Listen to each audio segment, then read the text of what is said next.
You brought up Wesley Snipes earlier, Simon Phoenix from Demolition Man. You said you took some stuff from that. Can you dive a little deeper? Like, what did you pull from? Because I can understand the Blade thing. You know, the Demolition Man thing, I'm thinking right now about the way he fought and his movements. And now I'm like, okay, like, what did you take? So me, it was like, that was back with NXT. When I think I sustained an injury. I think I had torn my meniscus or something like that. And I was off TV for maybe 3 or 4 weeks. It was so short that it wasn't really noticeable.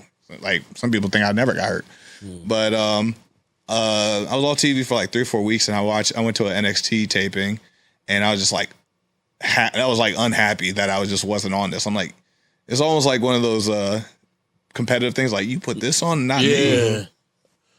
It's like the Tom Brady thing when he came out on the shop and they were like, he was talking about a team he wanted to sign with. And he was like, you're going to keep that MF over me? You're going to pick him over me? And you got to have that. You got to have that.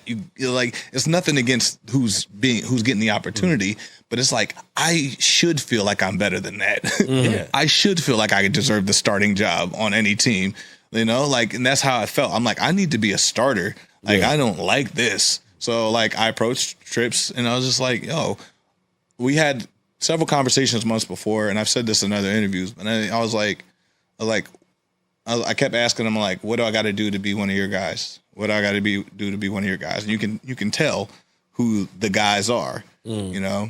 It was How can you tell? The people that get in a lot of, extra multiple segments, getting the bigger matches, getting a lot more talking segments, getting more time to flesh out things, getting more backstage, all this packages and all that. You could tell the pageantry is just going up on certain people, you know. You could just tell who's really getting the rocket and the attention. You know, they're always main eventing, they're always on the live shows, I'm like, who's to say I can't do that? Right. You've hired me because I did that, but now you're saying I can't do it here. So I was nice about it, and I was patient about it. I was like, what I got to do to be one of your guys? I had those conversations 3 times, 3 different months, and then when that taping happened, I was like, why am I not one of your guys? Yeah, and I pressed him on it, and then coming back from that, I was like, you saw the red hair change, you saw the grill come in. I started wrestling Leon Ruff and things like that. And then William Regal was like, I like this. I don't know what it is, but I like it. Yeah. And that's where the Demolition Man, Simon Phoenix, it was he was a character that's so eccentric. He's a bad guy doing bad things, but I can't keep my eyes off of him. I want to see what he does next. He even his fighting was very charismatic.